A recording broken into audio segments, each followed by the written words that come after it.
You're listening to the Deep End Podcast, a ministry of Hermitage Church, where we have a conversation about Sunday's sermon and chat about ways we can go a little deeper in our faith.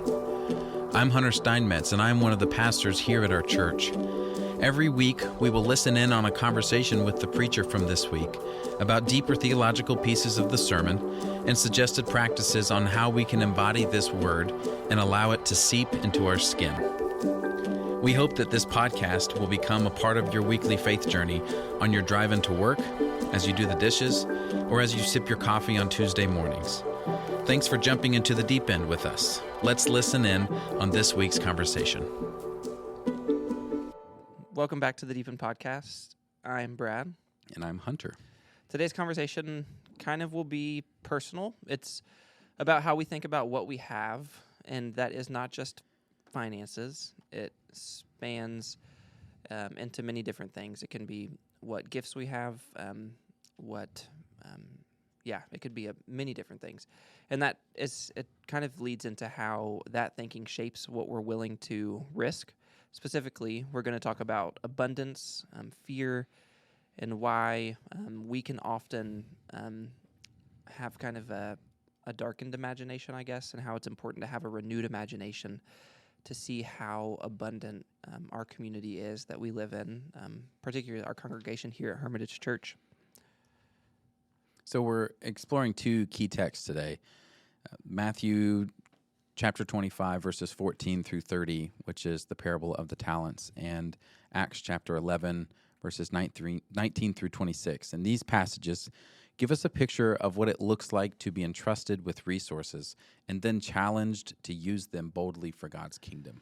And in this conversation, we'll weave in some wisdom from an Old Testament scholar, Walter Brueggemann, who's pretty well respected across all traditions, whose reflections on the myth of scarcity help us name the fear that often keeps churches playing it safe. Yeah, and the opposite of the myth of scarcity is what he would call the liturgy of abundance. Mm-hmm. Maybe you've heard Pastor Matt use that language before. That comes from Walter Brueggemann. Mm. So let's start with the parable of the talents in Matthew 25. The story goes that a master entrusts three servants with three different sums of money. He gives one 5 talents, another 2 talents, and yet another just 1 talent. The first two go out and invest those talents, but the third buries his. And when the master returns, the third servant says something that gives the whole thing away. I was afraid. He doesn't say he was lazy. He doesn't say he was confused. He was afraid. And that fear, the fear of not having enough, the fear of losing what we have, is really at the core of what Walter Brueggemann calls the myth of scarcity. It's the belief that the world is a closed system, that we live in a zero-sum game, that if I give, I lose.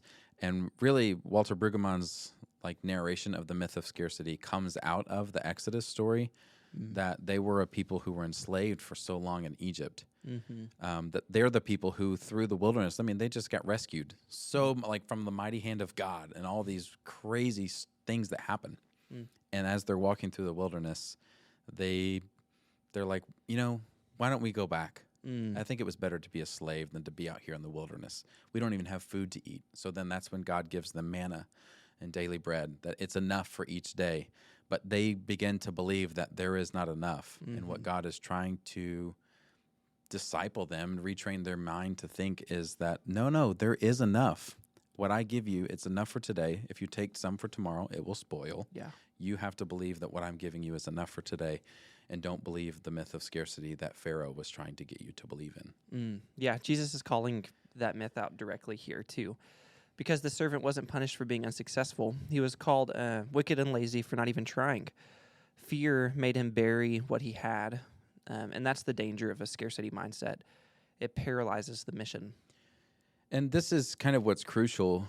This parable, when you look at the narrative, the way that it's structured in Matthew's gospel, this parable comes just before the crucifixion. So Jesus knows that time is short. Maybe Matthew is writing it in that specific time for a reason, that Matthew also knows that time for Jesus is short.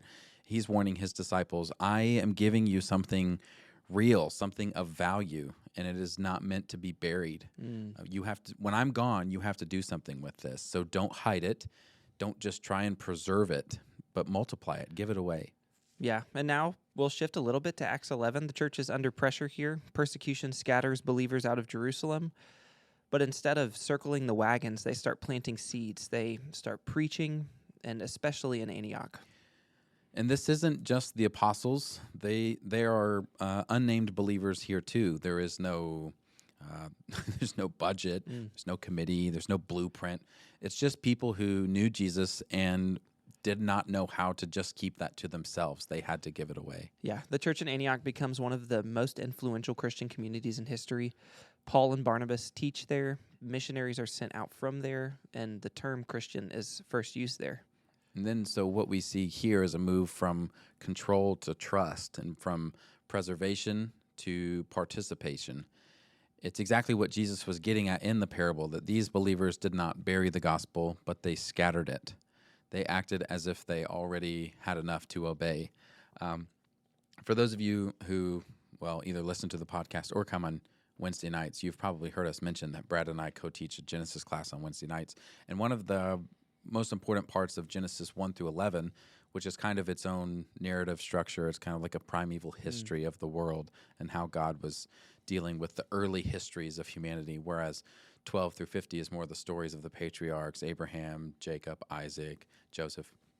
But one of the things that God continually says to all of creation, in Genesis 1, to Adam and Eve, in Genesis 2, to all the animals, right? He constantly says, be fruitful, multiply, and fill the earth. And this even happens after the flood narrative as well. Like God is consistently saying, be fruitful, multiply, fill the earth. And then so at the kind of the culmination of this like primeval history in Genesis 11, this is where the story of the Tower of Babel is. And the story of the Tower of Babel is not that like, oh my gosh, what if these builders actually get to the heavens and they see what's happening up here? We've got to tear this tower down. It's too tall. No, we have towers much higher than that nowadays, and we still haven't seen up into the heavens. Turns out we have a stratosphere. But that is not the problem. The problem is narratively when you're reading the text, what God is always saying: be fruitful, multiply, fill the earth. Literally what they say, if you want to go read it, Genesis 11, they say, let us come together and make a name for ourselves. That everyone in the world will look at us and go, wow, look who they have become. And so what happens after this is that God quite literally scatters them. Yeah. God almost pushes humanity in the back to say, I have asked you to be fruitful, to multiply, and to fill the earth. And you are so bent on being the people who just build up for yourselves and want to make a name for yourselves. And then the cool part about Genesis 12 when he calls Abram is that there's language that almost mocks Genesis 11 when God says to Abram, come and I will make a name for you. That God is the one who does the name making. So even here, like in this story, right, there's like God is about filling the earth. Yeah. Multiply. I mean, this is from the very beginning. He says this to fish and birds before he says it to humans. Scattering is who we are called to be, not preserving and making sure that we hold tight. Right? Yeah, no, absolutely. It makes me think too, like, I mean, it's such a human tendency to try to take everything we have and to stay in one place. And it can often happen with churches. The one divinely instituted institution in the world should be this mission that goes out into creation and is fruitful and multiplies. But it's often churches are the ones who try to build towers instead of be this entity of people, the church of Christ in the world, the presence of God, being fruitful in communities and multiplying. And I think that's where we kind of can confuse the building and the people. Yeah. The church building being this Babel tower that we come to each week instead of us being a sent people who go out into the community, and then people who go out into the community and stay in communities, planting, growing in those spaces too. Yeah, and this, what I'm about to say, it's not like we're attacking financial stewardship. Like we should be good stewards of the money God has given us, of the building, the resources, but also like that is how much money we have, like our income, how many people we have on a Sunday morning is not the measure of success in the eyes of God. And we have to be careful that we're not looking for like our bank account to be in the spot that we go, if I could just get there, I would feel better about this. Because that's quite literally what the Israelites in the wilderness are doing. Like, it was safer. Like, at least we had food when we were slaves. And God's like, you want to be a slave? I'm leading you to a new place that you don't even know what it looks like yet. Right? It's comical that we can, if we're not careful, we can be the Israelites who actually would rather just keep working for Pharaoh. Yeah. When God is leading us to a new place. Which, speaking of Pharaoh, if you back up a little bit into the end of Genesis, which, again, if you're in the Wednesday night class, we spent a lot of time talking about Joseph this past Wednesday night. And an interesting part of the story is, Joseph is absolutely kind of framed as the hero in this story. But when you really read the text, especially in Genesis 47, Pharaoh is grateful for what Joseph has done. And so he gives Joseph's father, whose name is Jacob, who God had renamed Israel. So, like, this is the very beginning of Israel as a people, the Israelites. He gives their family the best land in Egypt of Goshen. And then everyone else, the text literally says that Joseph, because everyone had given some of their crops to Pharaoh to store up. I mean, they're storing up all this food so that people can have it during the famine in the 7 years. The problem is that when those people come back in the years of famine and say, hey, can we get our food back from the food savings account that we started 7 years ago, Joseph, who is in charge of this program on behalf of Pharaoh, of all the Egyptians and the Canaanites, this is what the text says, that they had to pay for what they had given in their own savings account. So, and then once that year goes by, they don't have any more money. It says all of the money in the land of Egypt and Canaan was put into Pharaoh's coffers at the hand of Joseph. And then after that, Joseph says, well, you don't have any more money? Well, Pharaoh likes horses and goats and donkeys. You could give those. Oh, yes, okay. So long story short, they end up giving all their money, then all their cattle and donkeys and animals, and then their land, and then themselves. They completely enslave themselves to Pharaoh. Pharaoh literally owns all of Egypt and Canaanite land. And this is actually what then sets up the fact that when a new Pharaoh comes into town and doesn't care about the Israelites, he's just going to take their land and enslave them too. He already enslaves everyone. Why not them? Who cares? I wasn't friends with Joseph. Yeah. That was the last guy's deal. He's gone. He's dead and gone. Yeah, Pharaoh too is like, I think for Brueggemann, like the epitome of the scarcity mindset. Yes. And like when we look at Egypt in the text, like Egypt, you don't fight back when you're afraid of the Pharaoh. Yeah. So he has to make you afraid. Absolutely. That it's going to run out. Yeah. And we mentioned this the other day, but like even like Pharaoh was divine in the eyes of the people. Yeah. I mean, of course, he was the God. Yeah. Which is just interesting to think about. But yeah, and I think stories like this kind of remind me that like there's something like that is not healthy. I mean, we talked about this a little bit, but of like hoarding everything, creating storehouses, and we see it we can see it today too, in the context we're in. Yeah, and because the interesting thing then is that even though God is kind of instituting Joseph into this system, like, is Joseph even becoming so formed by Pharaoh that he doesn't even realize what's happening? Yeah. Like, he is sucking the life out of all of these Egyptians and Canaanites, so that later on when another Pharaoh comes, this Pharaoh, all the money stayed in the palace when the old Pharaoh died. So now that all that belongs to this Pharaoh. Yeah. And what happens then is there is like this, I mean, in the eyes of the writers, because like you said, the Egyptians see Pharaoh as God, and then the Israelites have Yahweh. Yeah. So like there's a battle of the gods happening, and Pharaoh loses. But the fact that God comes down to fight Pharaoh, even though he's in the midst of them, but even like, I think it's Exodus 3 where it says, I've heard your cries, I've seen your oppression, and I'm coming. Like, I'm doing something about this. And God takes on the empire. Yeah. And wins. Yeah. God always wins. Yeah. But it's like stories like that. I mean, really all through Genesis, it's so beautiful, and then leads into the Exodus, and then out of it. We've just kind of talked a lot about that. But it just shows that God is always working in the background and in the shadows and trying to teach us a new narrative of the ways and like the frameworks by which we should live. Yeah. Yeah, it's the difference between building storehouses and breaking bread. Pharaoh stores, Jesus gives, and that's the tension we live in. Yeah, and honestly, if we're being completely honest with ourselves, and I'm not pointing at a political party, so do not hear it this way, but we have to understand that like the way the church works is different than the way our country works. Yeah. And it's not political party. It's just the fact that we are a world empire. Yeah.